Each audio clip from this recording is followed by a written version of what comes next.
Elvis, what is this? It's a cat. I can see that. Why are you bringing a cat into this house? My name is Daisy.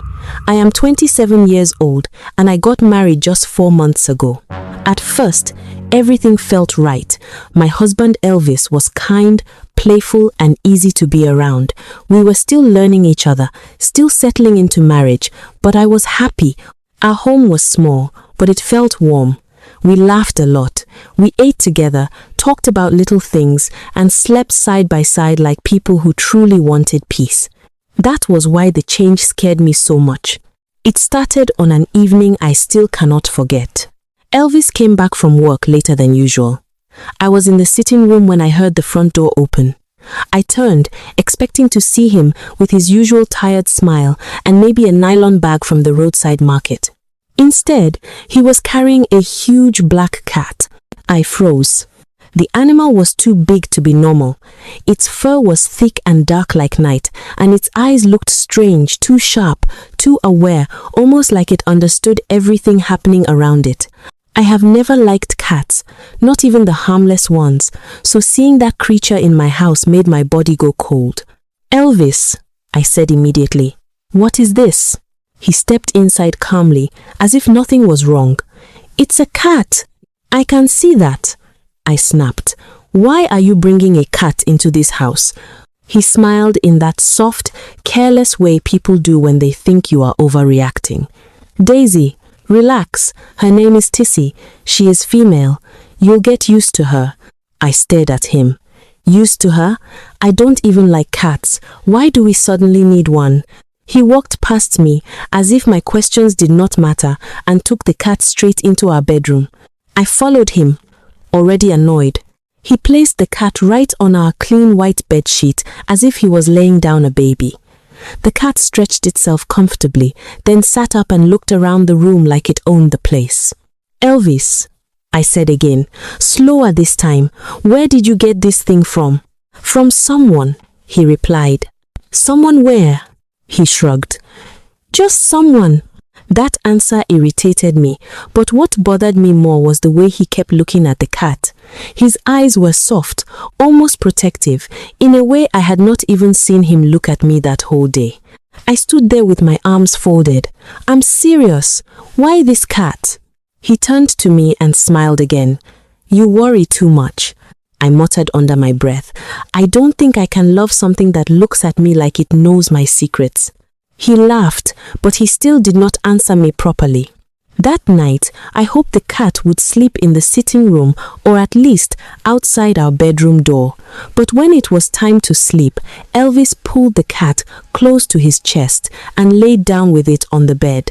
I sat upright. "Wait," I said. "You're sleeping with it?" He didn't even seem embarrassed. "Yes." "On our bed?" "Yes." I looked from him to the cat and back again. "Elvis, what exactly is going on? Since when did you become this kind of person?" He gently stroked the cat's back. The animal closed its eyes like it was enjoying every second of it. Then he said something that made my heart miss a beat. "My life is inside this cat." I stared at him, waiting for him to laugh and say he was joking.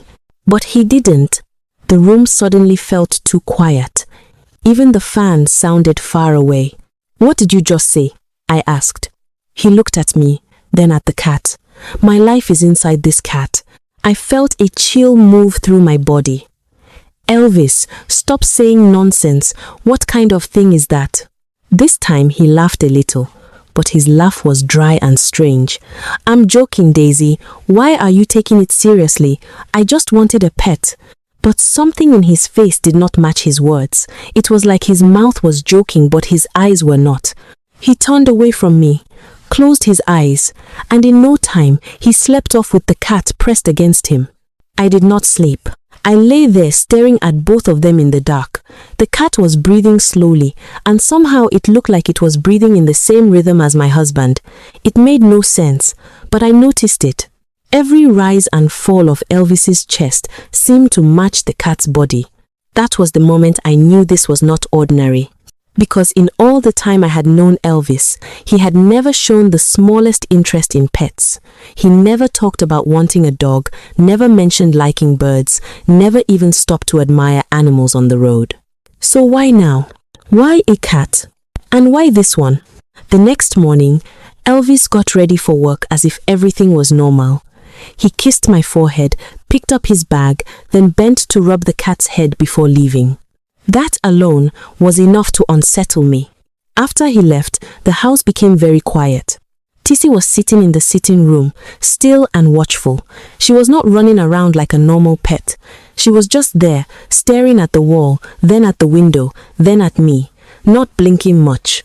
Not meowing, just watching. I tried to keep myself busy with chores, but I could feel the cat's presence the whole time. It was like living with another human being who simply refused to speak. Around noon, there was a loud knock on the door. It was Mrs. Benson, my neighbor. The moment I saw her, I remembered the money she had been owing me for months. Every time I asked her to pay, she always had one excuse or the other. One day it was school fees, another day it was hospital bills, another day it was one family emergency. She walked into the house with the usual sad face she wore whenever money was involved. "Daisy, please," she began. "I know I promised to pay today, but something came up again." I folded my arms. "Something always comes up with you." She sighed dramatically and sat down. "My stove spoiled. My sister is sick. Things are hard." "Things are hard for everybody," I said. "We agreed on today. I need my money." She started her usual long story, talking and talking as if the more words she used, the less serious the debt would become. I was already getting tired. Then suddenly, the atmosphere changed. A cold feeling passed through the room. I turned and saw Tissy walking slowly into the sitting room. The cat did not make a sound. She just stepped in quietly, head raised, eyes fixed forward. Mrs. Benson stopped speaking. I saw the color leave her face. Her eyes widened so much that for a second I thought she would faint. Then she let out a scream. Not a normal scream, a scream of pure terror. "I'll pay! I'll pay!" she shouted, stumbling to her feet. "Please, please don't let it come near me." I was confused. "Mrs. Benson, what is wrong with you?" "It's just a cat." But she was shaking badly now. Her hands fumbled inside her bag, and she brought out a thick roll of cash. "Take it," she cried. "Take all of it, every kobo. Just keep that thing away from me." Before I could say another word, she threw the money on the table and ran out of my house like death was behind her. I stood there in shock. Tissy jumped onto the table and sat beside the money, calm as ever. Then she turned and looked at me. A soft meow came from her mouth, but something about it made my skin crawl. It sounded too intentional, too knowing. I looked at the money. Then I looked at the cat. And for the first time, I asked myself a question I did not want to ask. What exactly did Mrs. Benson see? Because to me, it was still a cat. A strange cat, yes. A disturbing one, yes. But still a cat. So why did a grown woman look at it like she had seen a ghost from her past? I did not tell Elvis what happened when he returned that evening. Something stopped me. Maybe fear. Maybe instinct. He looked tired when he came home, but the first thing he did was go to the kitchen, take meat, and feed the cat before even asking me how my day was. "Did anything happen today?" he asked, keeping his back to me. His question was simple, but it did not sound casual. It sounded like he already suspected something. I forced myself to stay calm. "Nothing much." He nodded slowly. "Good." That was all. That night, he slept with the cat again. I stayed at the far edge of the bed, awake for a long time, listening to the soft sound of the cat's breathing and wondering what kind of house I was now living in. The next morning was worse. I woke up before Elvis and turned toward him to wake him. That was when I saw the blood. There was blood on the bedsheet, fresh red blood. It was smeared across Elvis's chest, soaked into part of the white sheet, and also stained the cat's black fur. I screamed, "Elvis, wake up!" He jerked awake and sat up. When he saw the blood, his face changed immediately. For one moment, just one moment, I saw real fear in his eyes. I rushed toward him. "Are you hurt? Where are you bleeding from?" I checked his chest, his arms, his neck. Nothing. No cut. No wound. Nothing. Then I turned to the cat. Tissy was licking one paw slowly, almost lazily, as if none of this concerned her. I reached out to touch her and inspect her body, but she hissed at me so sharply that I pulled my hand back. The sound was wrong. It didn't sound like an animal warning. It sounded like anger. "Elvis, what is happening?" I cried. "If you're not injured and the cat is not injured, then where did this blood come from?" He touched the sheet with his fingers and stared at the blood like he was trying to understand something impossible. "I don't know," he said quietly. "How can you not know?" I was asleep. I kept searching both of them again and again, but there was nothing. No sign of injury anywhere, just blood that had appeared on our bed like it had fallen from the air. Later, we took the cat to a veterinarian. The doctor examined her carefully, patting the fur, checking the paws, the mouth, the stomach, everywhere. Finally, he looked up at us with a confused expression. "There is no visible wound," he said. "The cat is physically fine. This blood does not seem to be coming from her body." I felt dizzy. Elvis said very little on the way home. After that day, things got worse. The cat suddenly became weak. She stopped eating. She lay in one corner of the room and breathed heavily, like something invisible was pressing down on her. The same cat that had once looked proud and powerful now looked dull and tired. Her bright eyes lost their shine. We bought drugs. Nothing worked. We tried different treatments. Nothing changed. And the more the cat grew weak, the stranger my husband became. He paced around the house with restless steps. He mumbled to himself. He bit his nails. At night, he would stand over the cat and stare at her for long stretches without speaking. It was as if he was watching his own body fail. One evening, I could not take it anymore. "Why are you behaving like this?" I asked him. "It is just a cat." He turned and looked at me, and the fear in his face was so deep that it almost made me step back. "You don't understand," he whispered. "She shouldn't be sick." My heart sank. "This was not the plan," he added. I stared at him. "What plan?" But he did not answer. Instead, I asked the question that had been growing in my chest from the first day. "Where did you get this cat?" He hesitated. "From one woman," he said at last. "What woman?" He looked away. "Just one woman." That answer was not enough anymore. I stepped closer. "Where does she live?" He looked at me sharply. "Why?" "Because this is not normal, Elvis. There was blood on our bed. The cat is sick. You are acting like a stranger in your own house. I want to know who sold this thing to you." His face tightened. He was silent for a while. Then he said in a low voice, "That woman is not normal." I felt my stomach twist. "What do you mean she is not normal?" He shook his head. "Just leave it." "No." He rubbed his face with both hands and sat down heavily. For the first time since all this started, he looked like a man carrying something too heavy to confess. I moved closer and lowered my voice. "Elvis, what did you do?" He looked at me, then toward the room where the weak cat was lying. And when he finally opened his mouth to speak, I knew whatever he was about to say would change everything I thought I knew about my husband. Elvis kept looking at me, but he did not speak immediately. The room was quiet except for the weak sound of the cat breathing from the corner. The whole house felt cold, even though the windows were shut. I stood there waiting, my heart beating fast. I already knew that whatever Elvis was hiding was bigger than a simple mistake. "Elvis," I said softly, "this is no longer something you can cover with silence. I am your wife. Tell me the truth." He sat down slowly and pressed both hands against his face. When he finally looked up at me, his eyes were red, like someone who had not slept properly in days. "I made a terrible mistake," he said. My throat tightened. What kind of mistake? He looked toward the corner where Tissy lay weak and still. The woman who gave me the cat told me it would help me. Help you how? I asked. He swallowed hard.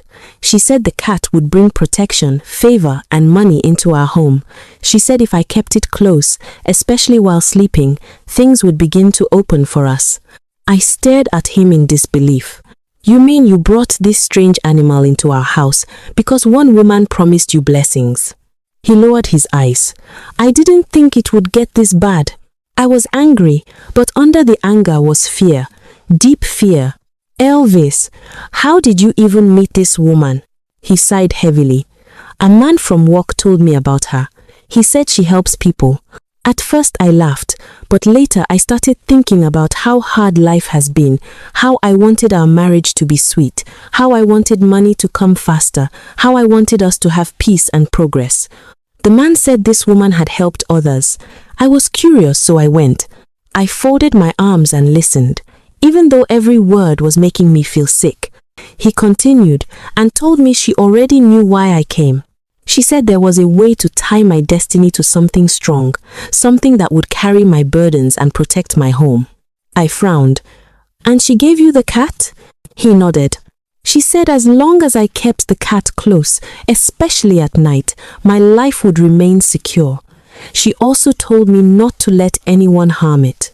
She warned me that if anything serious happened to the cat, it would affect me too. I remembered his words that first night. My life is inside this cat. So he had not been joking after all. A chill ran through me. And you still brought it home? I asked, without telling me, without even thinking of what it could mean. He shook his head, ashamed. I know I was wrong. For a moment, I could not even speak. I was too shocked. This was my husband, the man I married, the man I trusted, and he had carried danger into our house because he wanted quick help from a woman he barely knew. Before I could say more, the cat made a weak sound from the corner. We both turned. Tissy was trying to stand, but her body looked unstable. Her legs shook under her weight. Her eyes were dull now, not bright like before. Yet, there was still something disturbing about the way she looked at us, like she was listening to every word. I pointed toward her. You see this? This is not a normal pet. This thing is connected to something dark. Elvis did not argue. He just sat there in silence. After that night, the house became worse. The cat remained sick, but instead of feeling pity, I felt fear every time I looked at her. And Elvis began acting like someone whose own strength was draining away. He ate little. He slept badly. He would wake up sweating. Sometimes I caught him talking to himself in low tones.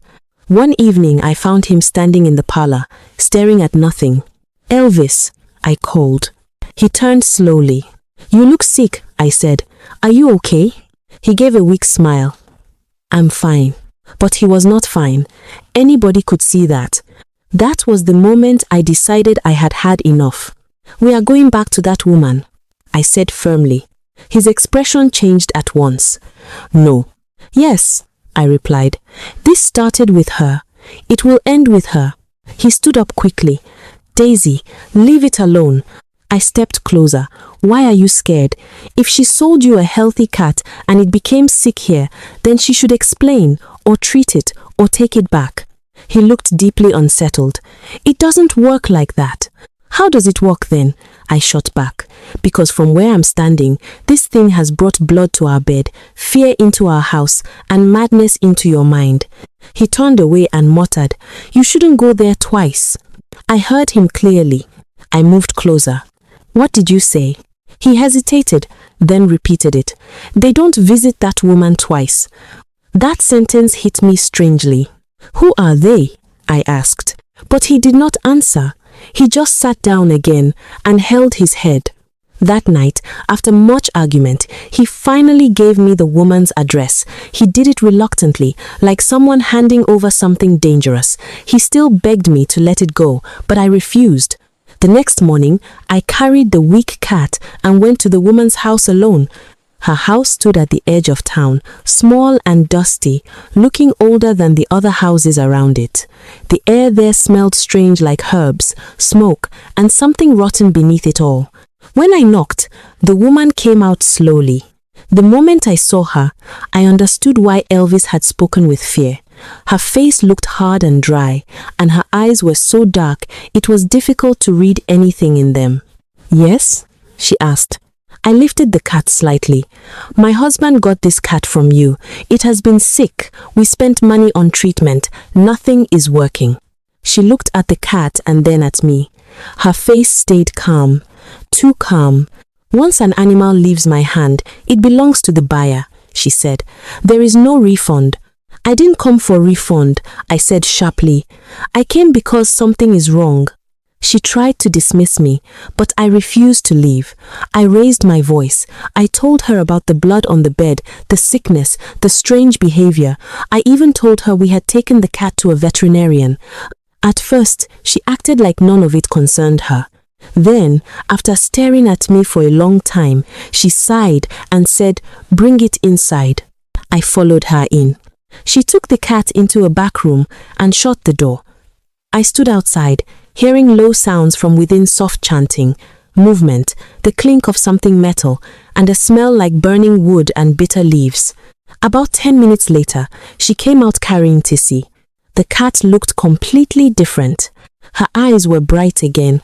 Her body looked strong. She wriggled in the woman's arms and let out a loud, healthy meow. I was shocked. The woman handed the cat back to me. "Take her." That was all. No explanation, no apology, nothing. I returned home with the cat, half relieved and half disturbed. The animal that had looked close to death that morning now moved with full strength. But when I reached home, Elvis was not relieved. He was terrified. The moment he saw the cat walking energetically behind me, his face went pale. "Look," I said, forcing a smile. "She is fine now." He stood up too quickly. "You took her there?" "Yes." "And she treated her." He stared at the cat, then at me. "You should not have gone." I frowned. "Why?" His voice shook. "Because she knows too much." That answer only made me more confused. That night, for the first time since the cat came into our house, Elvis did not sleep with her beside him. He locked the bedroom door and left the cat outside in the sitting room. I noticed it immediately. This was the same man who had once held that animal close like a child holding a pillow. Now he wanted distance. I did not sleep well that night. By morning, I went to the kitchen to prepare food. I wanted to make rice. I reached for my favorite pot, removed the lid, and screamed. Inside the pot were cat furs. Black cat furs. There were also bloodstains inside, and the smell that rose from the pot was so foul and heavy that I almost threw up. It looked like something had been killed, cleaned, or cooked there. My whole body shook. "Elvis," I screamed, "come here now." He rushed into the kitchen and froze when he saw it. I pointed at the pot, my voice breaking. "What is this? What is happening in this house?" He said nothing. I turned and ran to the sitting room. The cat was there, sitting calmly on the chair, licking its paws, looking innocent. I felt a hot wave of anger rise inside me. "That is it," I said. "I am selling this cat today. I don't care what anybody says." Elvis spun toward me. "No." I was stunned by the force in his voice. "You saw what is in that pot," I shouted. "There is blood in my kitchen. This creature is tormenting us." He came closer, panic all over his face. "Daisy, you don't understand. If you give that cat to someone else, you don't know what could happen." I laughed bitterly. "Then what do you want me to do? Keep living with this evil thing?" He looked exhausted, helpless. "Don't take it back to that woman. Don't sell it. Just leave it." I stared at him. Then I realized something painful. He had no solution. He was living in fear, just like me, maybe even more. That evening, I made up my mind. If Elvis would not act, then I would. I waited until the sun had started going down. Then I quietly left the house and returned to the old woman's place. This time, I was not going to knock and complain. I wanted answers. When I got there, the front door was slightly open. I stepped closer and heard voices from inside. The old woman was speaking to someone, maybe her apprentice. Her voice was low, but I heard enough. "That cat is strongly tied to that man's soul," she said. "As long as the bond remains, it will keep feeding." My breath caught. The apprentice asked, "Can it ever be defeated?" The woman gave a dry laugh. "Every charm has a weakness, even that one." "What is the weakness?" the apprentice whispered. There was a pause. Then the old woman said, "Red oil mixed with salt. That is the only thing that weakens its power." I nearly stopped breathing. Red oil and salt. Simple things. Common things. Things in my own kitchen. The old woman continued, "But no one must know. If that girl finds out, everything will scatter." I did not wait to hear another word. I turned and ran. My heart was pounding so hard that I thought it would tear through my chest. All the way home, one thought kept repeating in my mind, "Tonight, this must end." When I entered the house, Elvis was sitting in the dark. Tissy was on the floor nearby, her tail moving slowly. He looked up at me. "Where did you go?" I didn't answer. I went straight to the kitchen. I took the red oil. I took the salt. My hands were shaking, but my mind was made up. Later that night, the whole house was silent. Elvis had finally fallen into troubled sleep. The cat was lying not far from the bed. I mixed the red oil and salt in a small bowl. Then I walked toward Tissy. The cat saw me and stood up immediately. Its fur rose, its eyes changed. The room suddenly felt colder. I hesitated for just 1 second. Then I remembered the blood on the bed. Mrs. Benson's terror. The fur in my cooking pot. My husband's fading strength. And I threw the mixture directly on the cat. What happened next did not look natural. The cat let out a terrible sound, not like an animal, but like a person and a machine breaking at the same time. It rolled across the floor violently. Its body shook. It screamed in a human-like voice that made my blood run cold. Then blood came out. I stumbled backward, shaking. The body of the cat began to shrink. The thick black fur seemed to collapse inward, as though something inside it was drying up. Within moments, the huge creature became little more than a pile of dry fur and broken remains. At that same moment, Elvis woke up with a violent gasp. He sat upright, clutching his throat as if he could not breathe. "Elvis!" I screamed and rushed to him. He vomited a white substance onto the floor and fell back weakly, his skin turning pale gray. I thought he was dying. I cried and held him, calling his name again and again. He did not answer. I stayed awake all night beside him, praying, shaking, crying, and begging God not to let him die. I cleaned the floor with trembling hands. I could not even look properly at the remains of the cat. Before dawn, I gathered what was left and threw it far away into the bush. When the first light of morning entered the room, Elvis finally moved. He opened his eyes slowly. The dull darkness that had been sitting inside them for days was gone. He looked at me in confusion. "Daisy," I burst into tears. He tried to sit up. "What happened?" "It is over," I whispered. "The cat is gone." He looked around the room, breathing carefully, like someone waking from a very long and terrible dream. Then he took my hand and started to cry. Not loud crying, just deep broken tears from a man who had finally realized how close he came to losing everything. Later that day, we heard news from a woman in the neighborhood. The old woman who sold the cat had died suddenly in the night. The exact same night, the exact same time. When I heard it, my whole body went still. I did not need anybody to explain it to me. I already understood. Whatever dark thing had been holding the cat, holding my husband, and holding that woman together had finally broken. That evening, Elvis told me everything more clearly. He said the woman had promised him wealth, protection, and favor. She made it sound harmless. She told him all he needed to do was care for the cat and keep it close. He admitted he was tempted by the promise of easy progress and hidden protection. I thought I was helping our future, he said quietly. I didn't know I was inviting evil into our house. I looked at him for a long time before answering. You should have told me from the beginning. I know, he said. I was ashamed, then later I became afraid. I held his hand. We will not build our home on secrets, I told him. Not again. He nodded with tears in his eyes. Never again. From that day, peace slowly returned to our house. No more strange blood. No more foul smell. No more cold silence that felt heavier than walls. And no more cat. It took time for me to fully settle down again.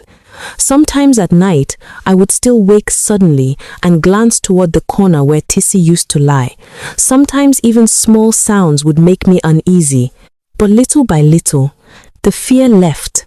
And little by little, I got my husband back. The real Elvis. The one I married. The one who smiled with warmth, not with secrets behind his eyes. He became more open after that. More humble too. He stopped chasing quick answers through dark corners. He understood the danger of trusting powers he did not understand. As for me, I learned that silence can be dangerous in marriage. If something feels wrong, it is wrong. Fear grows when truth is hidden. And some doors should never be opened, no matter how sweet the promise sounds. Our home became peaceful again, but neither of us ever forgot what happened. Some lessons are too costly to forget.